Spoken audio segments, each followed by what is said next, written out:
All right, hi everyone. So let's get started.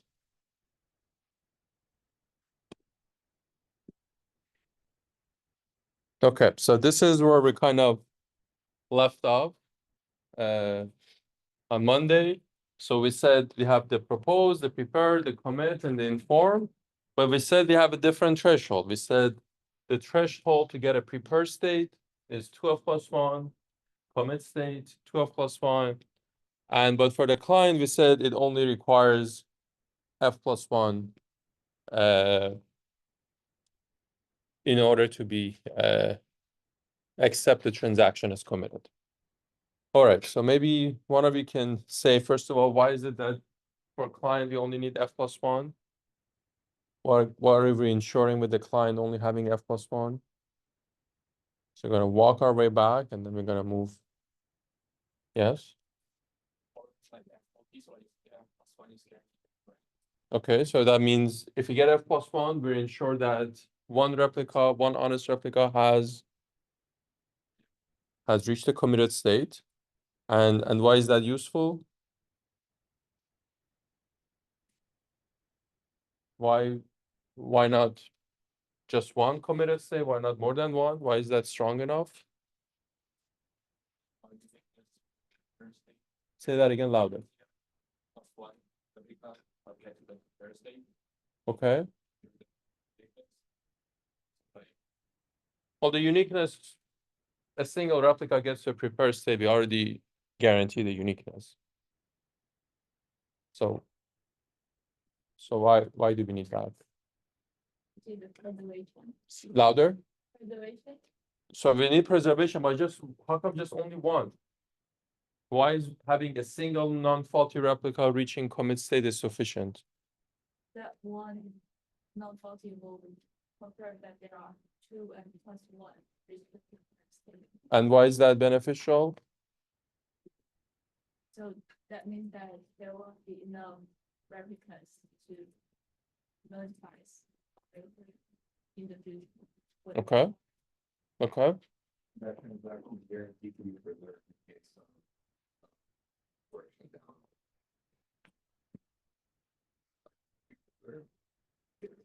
So the role of the commit was to ensure enough replica have prepared. Okay. And so this is the reason we definitely need the commitment phase. Well, not definitely, we need commitment phase. We have a commitment phase. But we also talked about what if as soon as the replica prepares, they get to the prepare state, they inform the client right away. They send a commit message to the client. And if the client receives 2f plus 1 commit messages, then that would be sufficient. And we don't really need this phase. So we can drop this phase. Instead of replica telling each other that if we have prepared, instead of telling each other that we have prepared, we tell the client that they have prepared. And client, instead of just collecting f plus 1, now the client collects 2f plus 1. In that way, we can eliminate this phase of all-to-all communication. Instead, everybody just tell the client we've committed. So that's the kind of the last thing we stopped. So does that make, do you have any question on that? Or is it clear? Clear? Why? Why is that sufficient? Just telling the client, why is that sufficient to drop this phase? As like you get sure plus 1 really message, same thing you got like 2 and plus 1. No, you get one committee message with same thing, you got like 2 plus 1. Yeah. And when you say the same thing, what do they both guarantee? What's the guarantee that they provide? Whether you get an honest replica and one honest replica tell you I'm committed versus the client collects 2 plus 1 prepare messages or 2 plus 1 commit messages. What's the guarantee? What is it? You said they're the same. So what is that? What's that underlying guarantee that make both of them the same?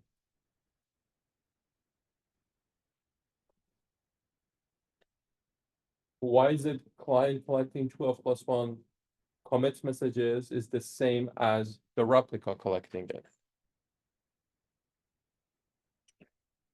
Sure. It means n replica?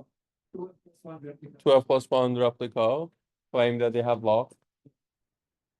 And when I got to a commit message, it means the exact same thing. Okay, so they're identical.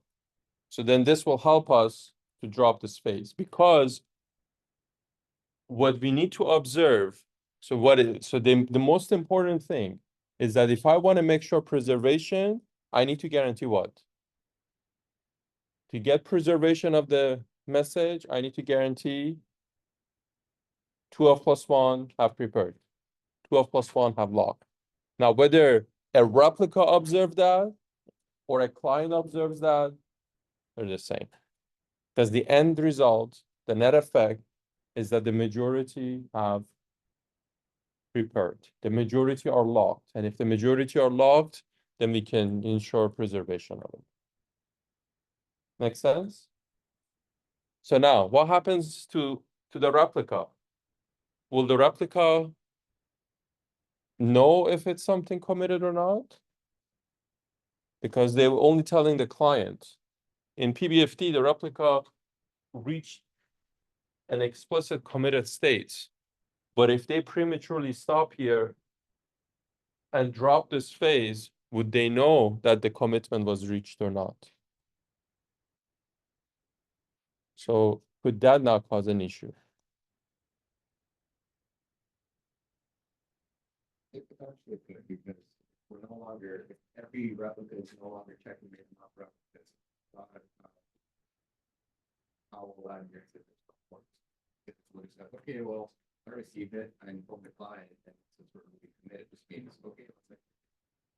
So when you say issue, what kind of issue again? Let's just be. The issue of a fork where now each node, we're kind of missing a concept of each node being aware of the state of all the other nodes, which means that there is no fork.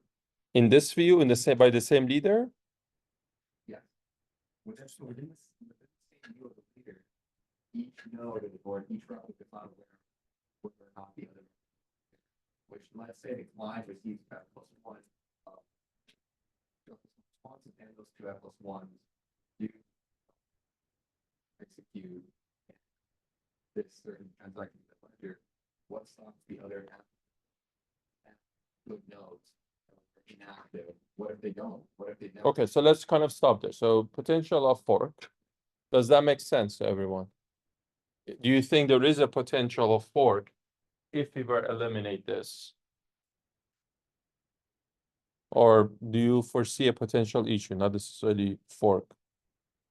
When is the fork could happen? What is the fork implies? Implies that I was in round 5, the primary proposed something, and to fork it means what? In round 5 now, what needs to happen for fork? I mean, sorry. Just don't go anywhere else. What does it mean for round 5 to fork to happen? One replica, No, don't talk about replica. What does the primary needs to do for fork to happen in round 5? Don't answer something else. Answer that. What needs to happen? Because you said there's a possibility. If I were to remove this, some replica reaches the prepared state, but is unaware whether others have reached prepared state or not. That was the claim.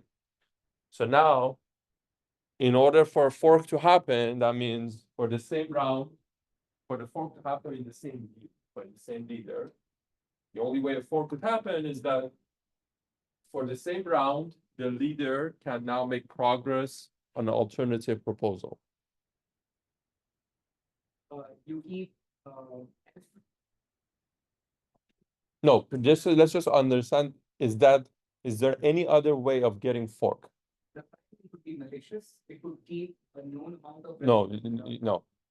Is there any other method besides having the primary to propose another transaction for the same round? I'm not talking about mechanism of how that they can make progress. In terms of creating a fork, is there any other mechanism beside the primary proposing now an alternative transaction for that same round?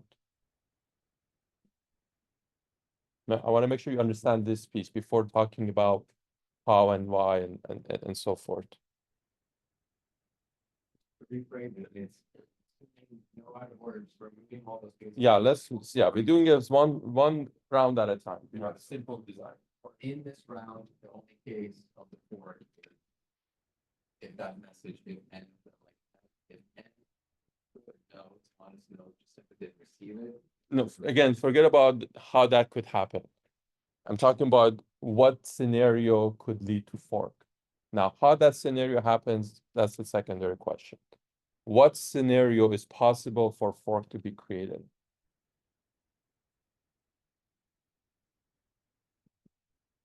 You guys are quiet.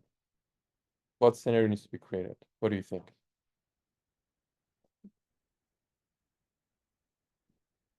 I cannot see how many in this except for coaches. How about people in the back? You guys are asking me a question about this. Now is your time to. So what do you think? What part of the format?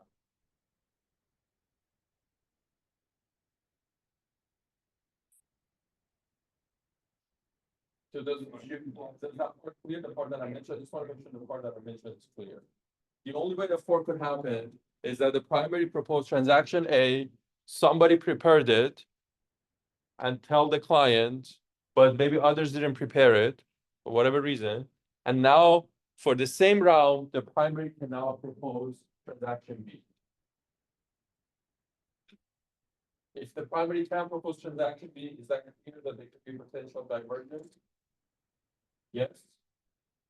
Anybody not sure about that?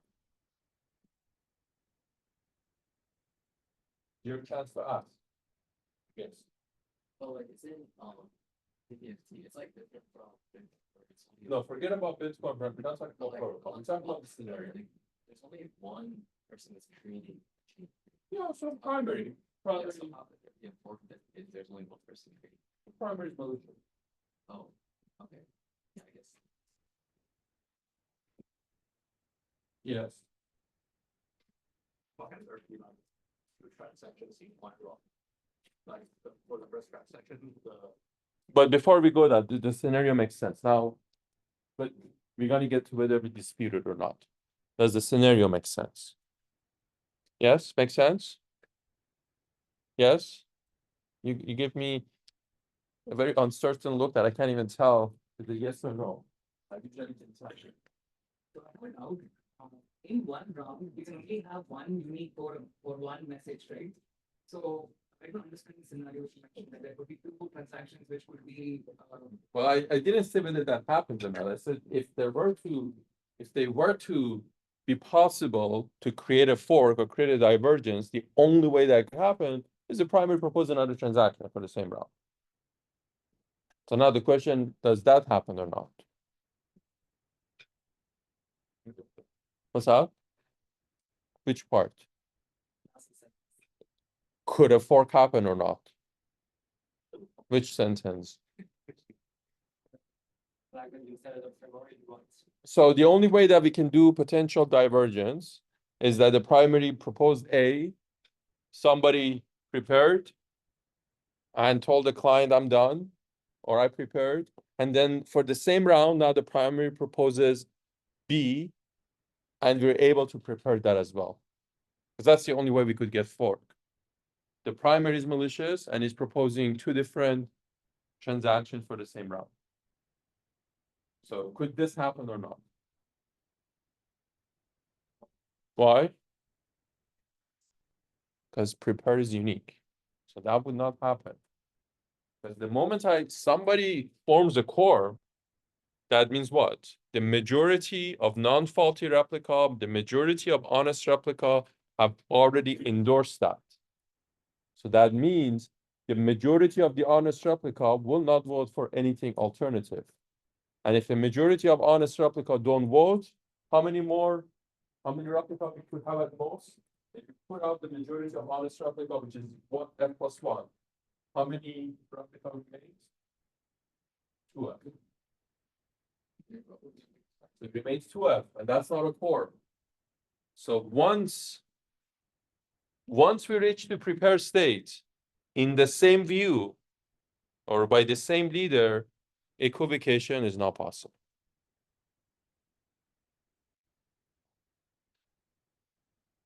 So that's not an issue. However, if only one replica reaches the prepare state, is it possible that in a subsequent view that gets dropped? That is possible.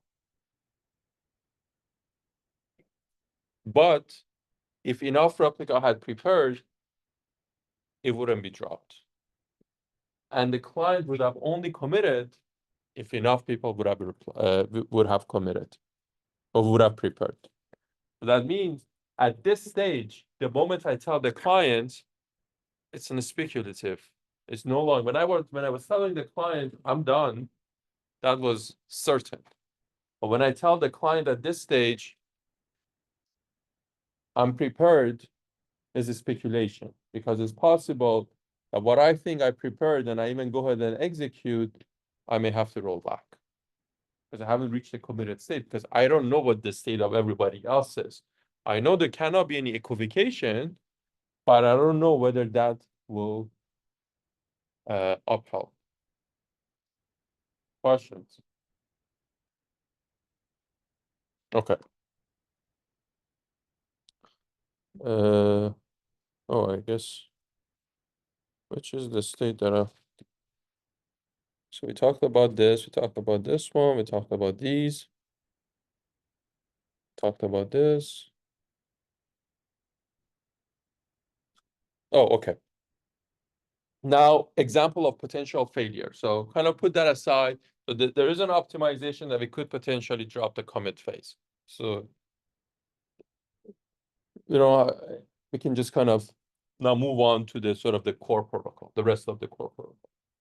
So now, what is the problem in this case? What's the failure, or what's an issue that is happening in this diagram? What's missing? Post the message. Yeah, so primary didn't send this message. So R4 could potentially, let's say, timeout and can send failure. I'm going to say something is wrong. Okay, yes.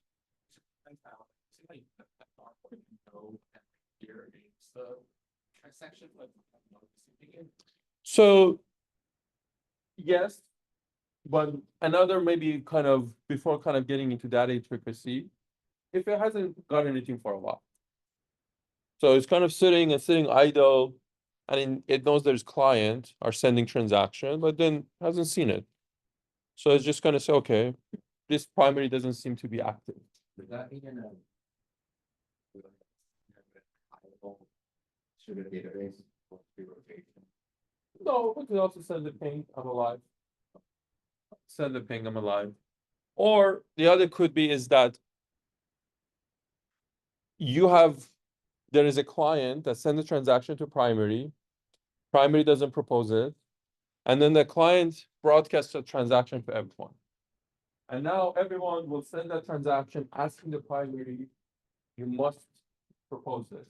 At that point, now you're certain that there is a transaction that you yourself has forwarded to the primary, and you want that transaction to be proposed by the primary, and you can put a timer on that. And if you wait enough and the primary is not proposing that transaction, then you can claim a failure. So the other yeah. Well, that's not also usually that's the more robust one. Did you mean that there's a hiding stage like the broadcast Yeah, if the client, for example, send it to the primary and it's not getting its transaction completed, it could just flood the network, tell everybody, hey, primary is ignoring me. Okay? So, but it also, how about this case? So now what is happening in this case?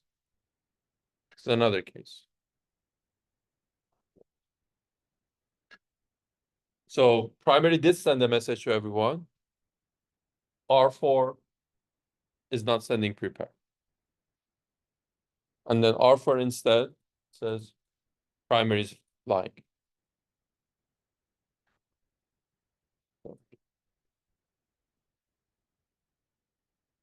Or another case. R4 says primary is lying, but primary did send a message. It just arrived a little bit late. So what's the key thing in all these things that I'm saying? Yes? The only thing, there's still sort of plus one to go, but like still. What does R3 things? What does R3 can conclude once it received these pink messages?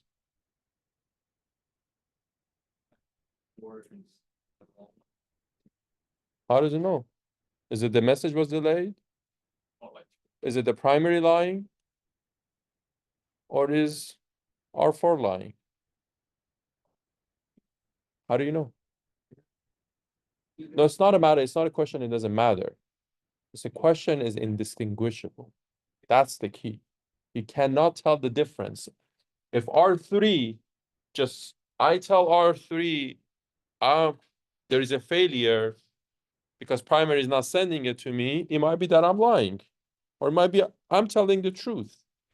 Or it might be the message is delayed. Nobody's kind of misbehaving. But as far as R3 is concerned, he can't tell anything. It's not strong. Yes. First, they already thought a message.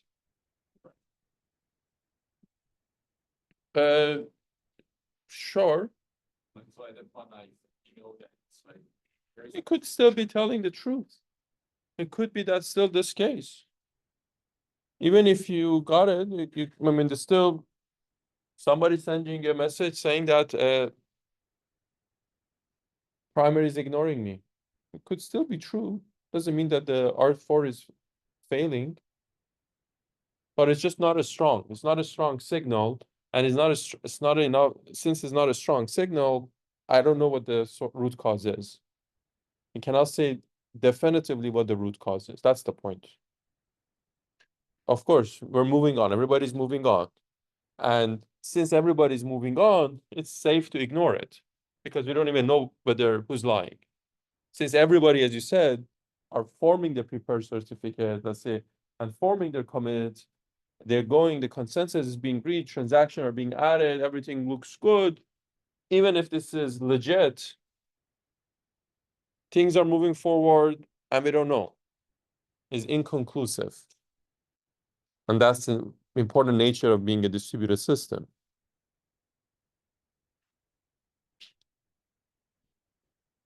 And again, different ways of things could fail is that you got a proposal, but you never got a prepare. You got a proposal, you never got commit. For example, you got a proposal from primary, but prepare messages never start flowing into the network. So you could say, well, maybe the primary didn't send it to everyone. So I'm going to claim failure. But it might be I'm the only one. Maybe everybody else is getting it and everybody else is moving on. As long as I'm sort of a loner, or what should be the threshold for anybody to start taking me seriously? What should be the threshold? How many failure messages one needs to observe to start taking this failures claim seriously? Why +1? Like ordering that. Because at least one of those are faulty, so then there is something in it. Even though it might be that the message is delayed, irrespective of the reason. But now you know that there is an actual fault is happening. Before you didn't know if there was a fault happening because the person who's telling you could be faulty. But the moment enough people raise their hand, then you know something is up. And it's also possible that only one person it would be in the same case that there is a message delay. Primary is good. There is a message delay, and that's a possibility. There's a message delay, and I'm also non-faulty. I just say I haven't got anything from the primary, and the set of non-faulty replica or the set of the faulty replica, they all jump in and say, oh yeah, the primary is faulty. And now that causes, for a single delay, for a single message delay, now you can end up blaming the primary. So that's also a possibility. Yes, you look confused. It's like one. Like, Because you have F faulty replica, they all say, oh yeah, the primary is faulty. So they're gonna sort of an attack almost. Even a single message delayed to a good replica activates all the faulty replica to jump on the wagon and say, oh yeah, the primary is faulty. So that could happen. So that's possible. But at least you know that there is something went wrong. So there is a message delay. So it's possible if one message is delayed, maybe other things could go wrong. So maybe now is the time to also increase our expectation of message delay. So it's still a flag. So if the faulty ones are always in all the other nodes saying, primary is. Well, not always. If the primary is one of them. Yeah. So if the primary is not faulty, but F are faulty, I'm trying to cause anything or the other. It's saying, hey, let's swap, we want to get to one of us. So all it takes is, even if a single one on is one, like which is network delay. Yep. We'll claim that actually, yeah, I'm not receiving it, even if it might just be network delay just for that one node. Yep. We'll swap. Yep. All it takes is 1 point of failure. 1 point of honest failure. Yeah.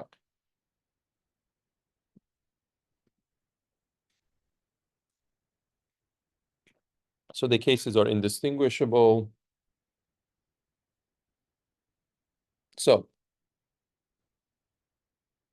let's assume for a second there's no network failure. Because when the network is failure, and why we do for now, for a moment, we're gonna assume there's no network failure. Because if there's network failure, doesn't really matter what we do. I mean, the only mechanism we have it in our hand is to blame the primary, and that's the only thing we do.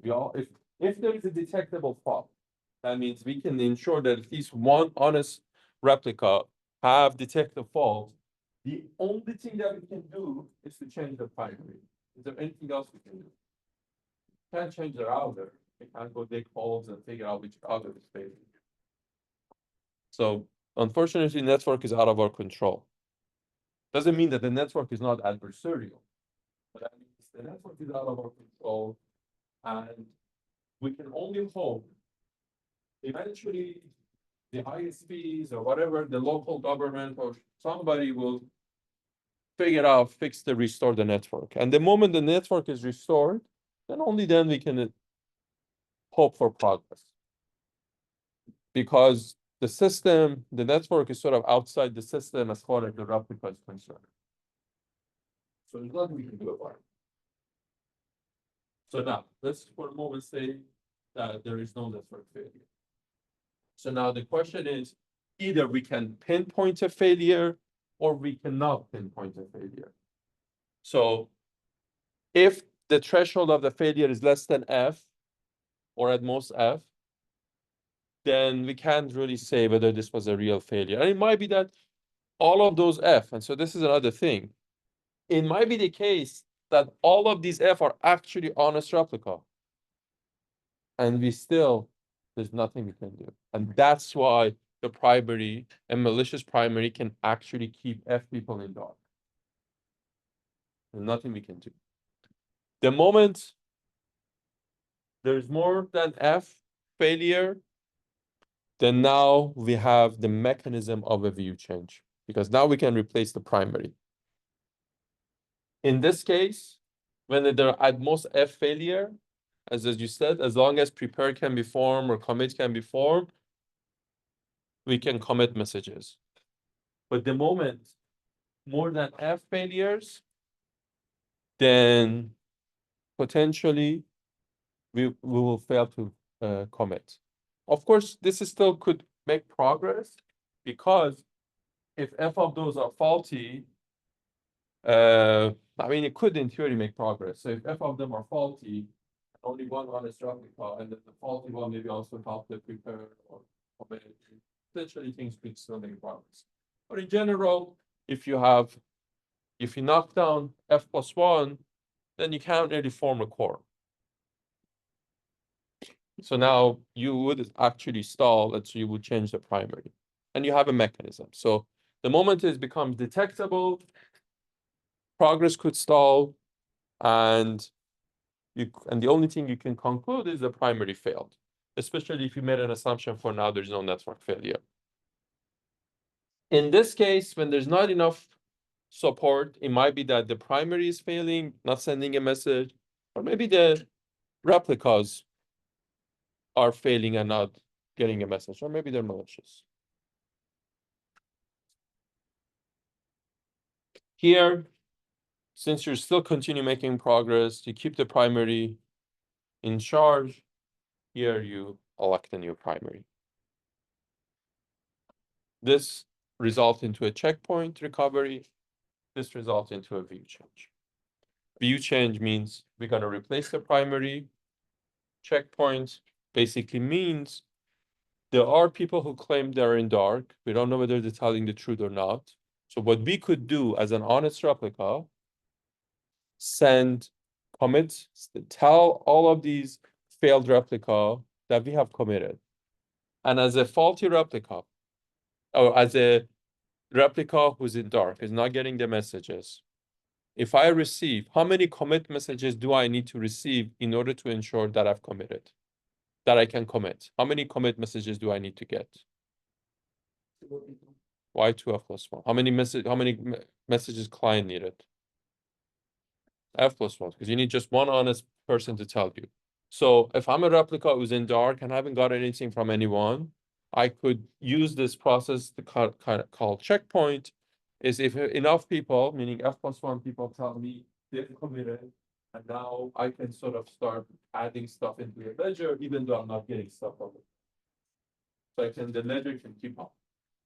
Or the replica in the background, they can keep up. But the view change is that, well, the majority, more than F have detected fault. We're just going to say if more than F have detected fault, that means no quorums can be formed. That means consensus will stall, and we're just going to change the primary. So the view change will change the primary. The checkpoint is try to recover the replicas it does. You had a question? View change. So for view change, like plus one. No, F plus 1 to trigger it. Okay. So that means you made that. Because before, on this side, if only F people say something is wrong, you don't know whether they're telling you the truth or not. And the consensus is moving forward because you still have 2f plus 1 known that are, because if they're not saying, so here is an assumption is that if only F people are telling you something is wrong or not responding, you still have enough node replica to continue. So the progress is made. So, but it's possible that these people are either lying or not really getting this stuff. So, but since the consensus is still live, we're still making progress, we're not going to try to change the leader. So we're going to try to sort of in a background through a checkpoint process to bring them up to date. Versus here, if there are more than F replicas are claiming that something is wrong, that means no quorums can be formed. If no quorums can be formed, then we know that there's definitely something wrong and it's something that is causing us to solve.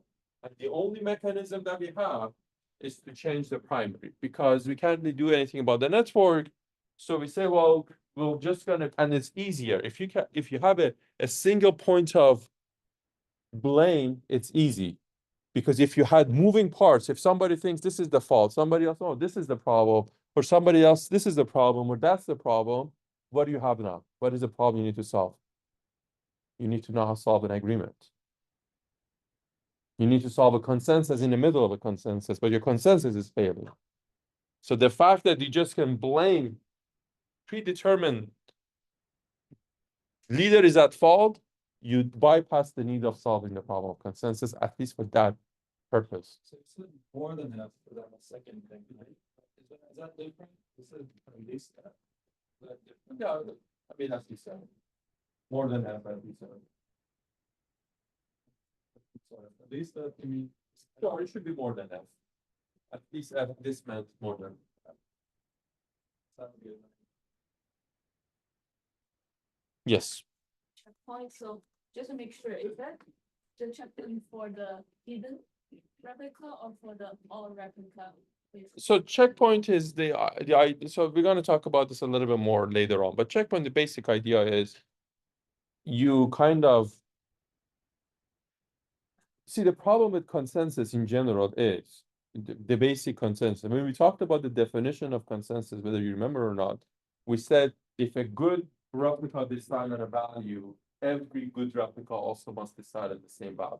If I'm a good replica and I add a transaction T to my ledger, every other good replica needs to add the transaction T to their ledger.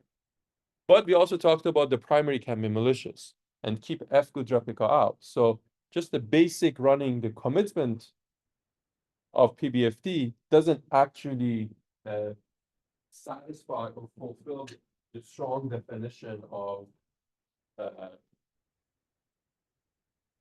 correctness, because, or the strong definition of fairness, and not fairness, safety, that says if one good replica adds something, everybody accepts something or commits something, all the good replica commits it, because a good replica could be done. So now what the checkpoint allows you to do, essentially, if the progress, if the consensus is making progress, that means F+1 good replica are making progress. And if there are F+1 good replica who can make a progress, they could inform any replica that we've committed, and that's a strong support, that's sufficient support, because you can convince a replica that yes, that was committed. Because we're also using F+1 able to convince the client that we have committed. So that's the process of a checkpoint. And we're going to talk about it in a bit more detail, but basically this will help those in dark to be brought up to date. This is also could help to garbage collect, because so far we made this simplistic assumption as part of the view change, we're going to recover everything. So if every time we do view change, you have to go to day one. So if you've been running for 10 years, view change so far means 10 years of recovery. So this checkpoint help us to purge that. So checkpoint, for example, the checkpoint, let's say, happen every 10 minutes, then when we do the recovery, because we've checkpointed everything, only the last 10 minutes needs to be brought into the view change. So it's a way of optimizing the view change, is a way of bringing the replica in dark up to date. And there's also another way of doing garbage collection. So I don't need to maintain older state. I can let go of the old state and the messages and everything else. It's an essential piece. It's an optimization piece. Make sense? Questions? Okay. And then the way the view operates is that we kind of do round robin. So you're the first leader, then everybody goes to you, to him, to her. We just kind of iterate over everyone. So, and that's, again, why is that important? Because if you don't know who the next leader is, what you have to do? You have to reach an agreement. So now we're trying to solve a consensus problem, and in the middle of it, we need to reach consensus. So we're just gonna get into cycle. So we did two things to simplify it.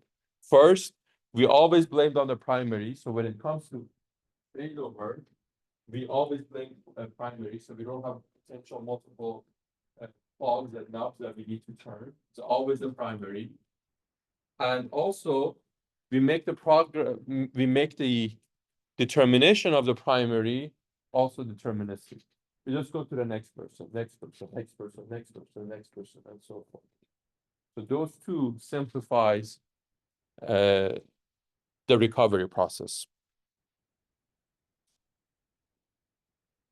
So two phases.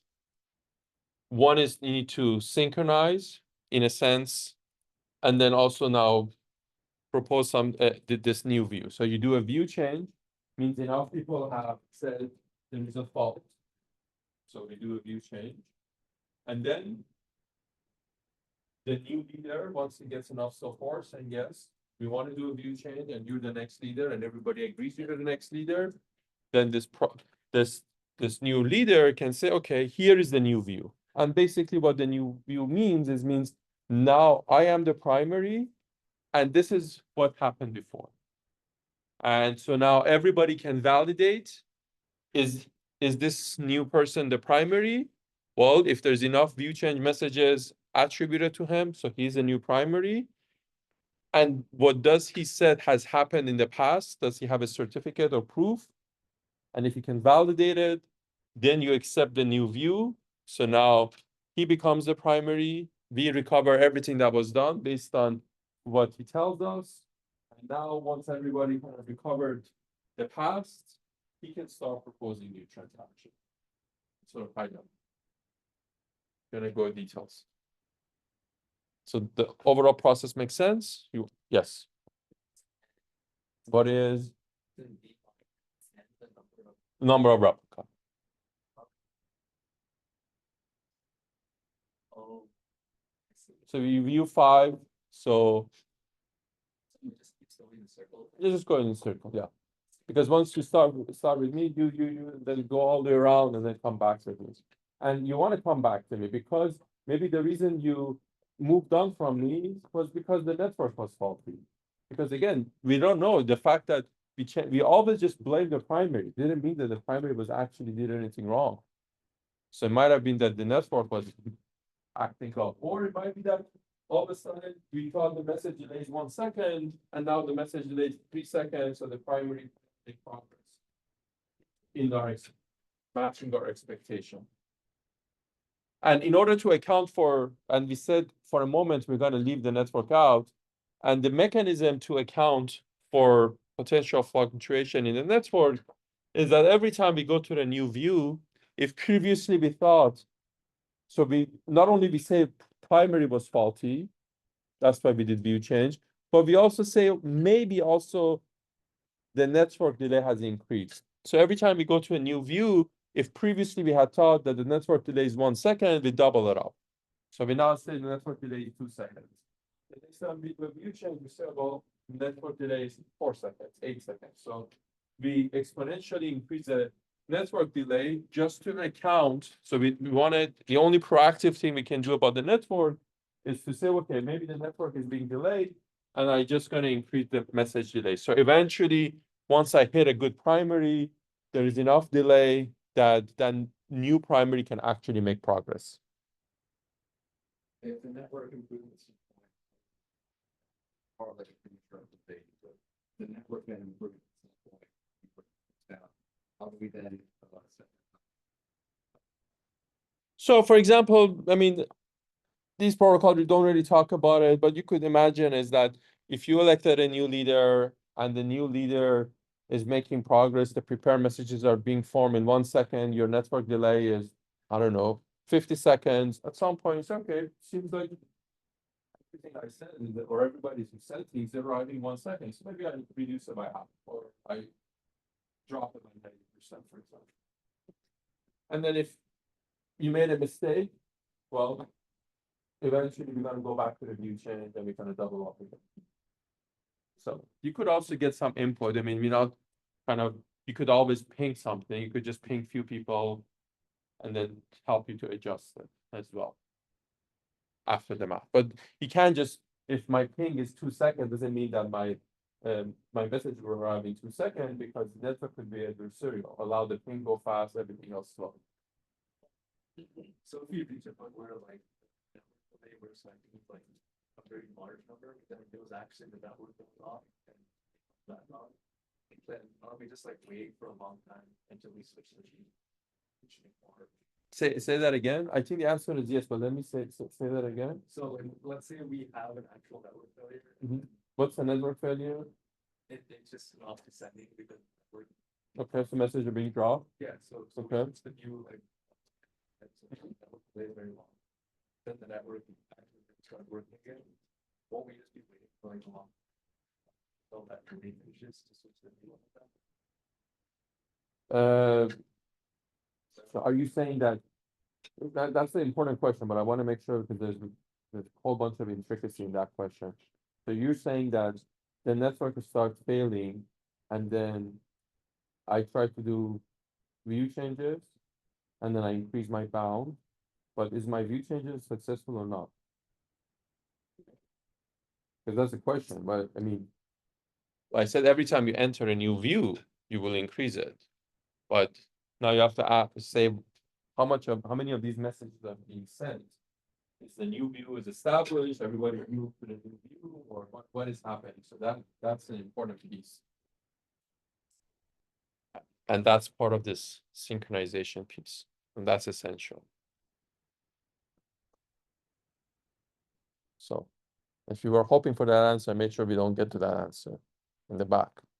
So you have to figure that out. All right. We'll talk about it on Monday. So Friday we'll have our quiz. And we'll probably do a little bit of a tutorial or see what you need. And that's it. Thank you.